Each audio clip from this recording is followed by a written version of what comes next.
कौन है चौकीदार और किसकी चौकीदारी है। आज मुसीबत हम सबके खुशहाली पर जो भारी है। आज मुसीबत हम सबके खुशहाली पर जो भारी है। कोई बैठा है गांव में तो कोई शहर में बैठा है। पढ़ लिख कर के युवा सब बेरोजगार घर में बैठा है। बेरोजगार घर। हाँ, बहुत पढ़ा है। क्या बात है। पढ़ने में कोई दिक्कत नहीं है। पढ़ने में कोई दिक्कत नहीं है, बस बेरोजगारी में दिक्कत है कि बेरोजगारी से घर पे बेरोजगारी से घर पर बैठा है, यही दिक्कत है।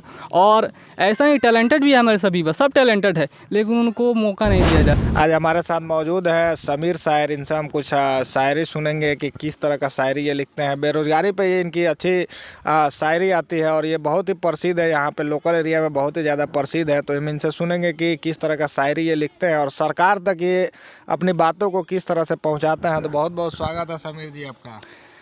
जी, आपका भी बहुत बहुत स्वागत है जो अपना टाइम निकाल कर मेरे पास आए और मेरी आवाज़ को आप सरकार तक पहुंचाने की कोशिश कर रहे हैं। इसके लिए आपके तहे दिल से शुक्रिया। और आपके जितने भी यूट्यूब सब्सक्राइबर हैं उनको भी दिल से मैं शुक्रिया करना चाहूँगा और उनका भी स्वागत करना चाहूँगा। पहली बात तो यह है कि हमारे देश में बेरोज़गारी बहुत बढ़ रही है और इस पर जो आवाज़ उठा रहा है उसको जेल में डाल दिया जा रहा है या उसको किसी मुकदमा में फंसा दिया जा रहा है।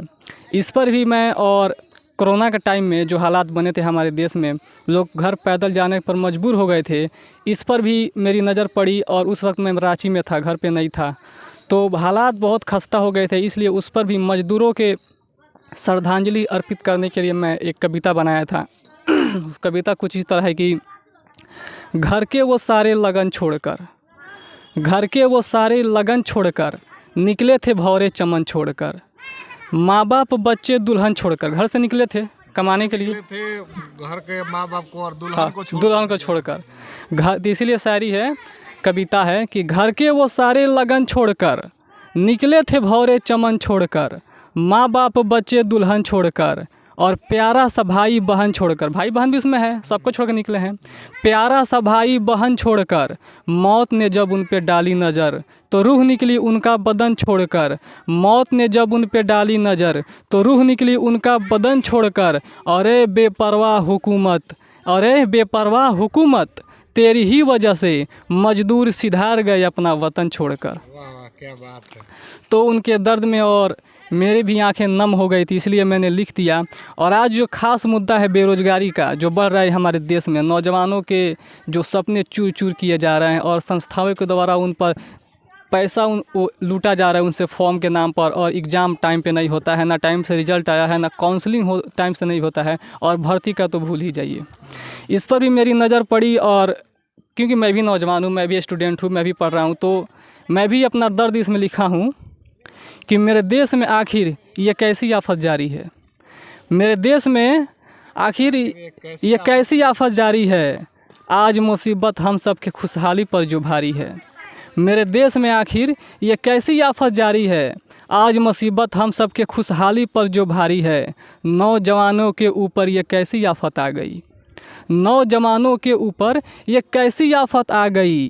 पूरे देश के अंदर जो बेरोजगारी छा गई। नौजवानों के ऊपर ये कैसी आफत आ गई। पूरे देश के अंदर जो बेरोजगारी छा गई। मैं पूछना चाहता हूँ ये किसकी जिम्मेदारी है। आज मुसीबत हम सब के खुशहाली पर जो भारी है। इस पर देखिए क्या होता है कि ये कोई इस पर अपना प्रकाश नहीं डालता, निगाह नहीं डालता, लेकिन इस समय नौजवान बहुत परेशान है। इसलिए आगे लिखा है कि कोई बैठा है गांव में तो कोई शहर में बैठा है। कोई बैठा है गांव में तो कोई बैठा है शहर। हाँ, कोई बैठा है गांव में तो कोई शहर में बैठा है। पढ़ लिख कर के युवा सब बेरोजगार घर में बैठा है। बेरोजगार घर। हाँ, बहुत पढ़ा है। क्या बात है। पढ़ने में कोई दिक्कत नहीं है। पढ़ने में कोई दिक्कत नहीं है, बस बेरोजगारी में दिक्कत है कि बेरोजगारी से घर पे बेरोजगारी से घर पे बैठा है, यही दिक्कत है। और ऐसा ही टैलेंटेड भी है हमारे सभी, बस सब टैलेंटेड है लेकिन उनको मौका नहीं दिया जा रहा है। इसलिए कोई बैठा है गाँव में तो कोई शहर में बैठा है। पढ़ लिख कर के युवा सब बेरोजगार घर में बैठा है। माँ बाप ने सब दर्द सह लिया, सर पे रखी टोकरी की। अरे माँ बाप बहुत ही मेहनत करते हैं अपने बच्चों को, दवाई नहीं मंगाते हैं अपना, लेकिन पैसा भेज देते हैं कि उनका कोचिंग का फ़ी लेट ना हो, वो बाहर ना निकाला जाए और सही से पढ़ाई करके उनको नौकरी मिले आस लगी रहती है सब जो जिसके पेरेंट है। इसलिए लिखे हैं कि माँ बाप ने सब दर्द सह लिया, सर पे रखी टोकरी की।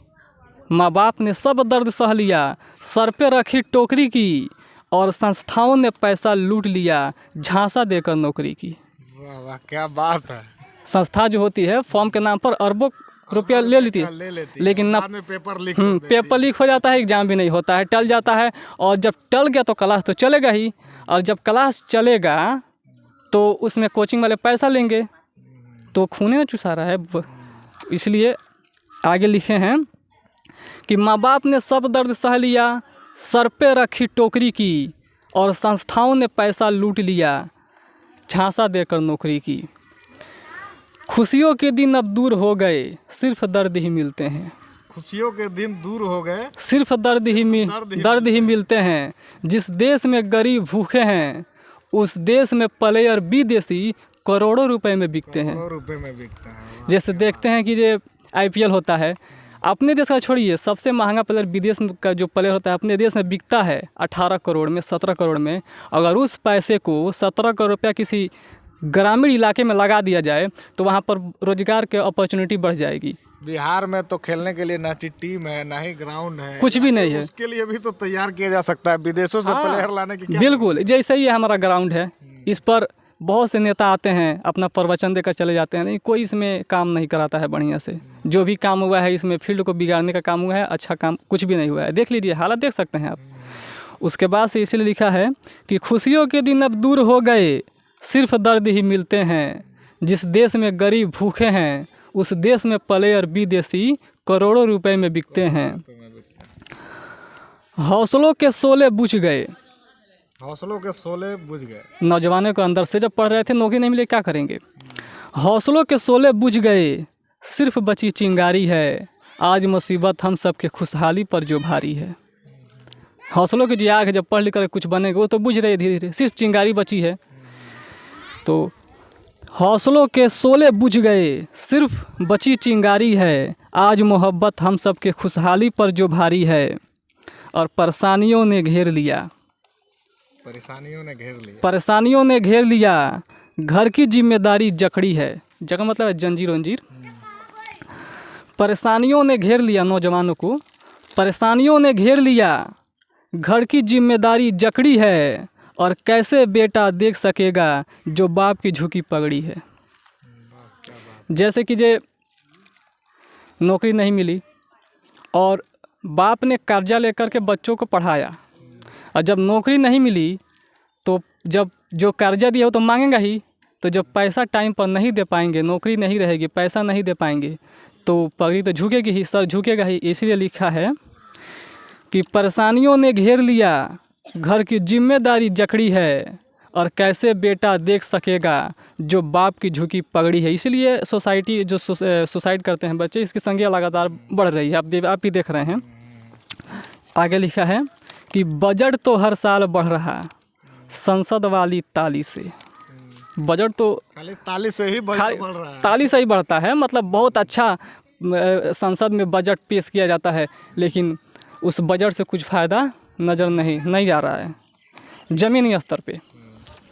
बजट तो हर साल बढ़ रहा, संसद वाली ताली से, और निवाला ख़त्म हुआ गरीब मजदूर के थाली से। जब बजट बढ़ रहा है तो थाली से क्यों निवाला गायब हो रहा है? गरीबों को काम नहीं मिल रहा है, नहीं, जब काम ही नहीं मिलेगा तो रोटी कहाँ से मिलेगी? बात सही है। बजट तो हर साल बढ़ रहा, संसद वाली ताली से, और निवाला ख़त्म हुआ गरीब मजदूर के थाली से। गए वो सब जेल में, गए वो सब जेल में, जो पूछ लिया सवाल, और मीडिया हो गया माला माल, बन के सत्ता के दलाल। वाह क्या बात है। देख लीजिए आप, जो कोई भी न्यूज़ चैनल हो, बड़ा बड़ा न्यूज़ चैनल ज़मीनी स्तर ग्राउंड जीरो की रिपोर्टिंग करने का दावा करता है, लेकिन ग्राउंड पर असल में वो आ नहीं पाता है। ज़मीनी स्तर पे आएगा तब ना मालूम चलेगा कि यहाँ इस चीज़ की कमी है, वहाँ बिजली नहीं है, किसी गांव में सड़कें ठीक नहीं है। सड़क बनेगा तो वहाँ पे लोगों को रोज़गार मिलेगा, इसके देश के अर्थव्यवस्था भी बढ़ेगी। तो इसलिए गए वो सब जेल में, जो पूछ लिया सवाल, और मीडिया हो गया माला माल, बन के सत्ता के दलाल।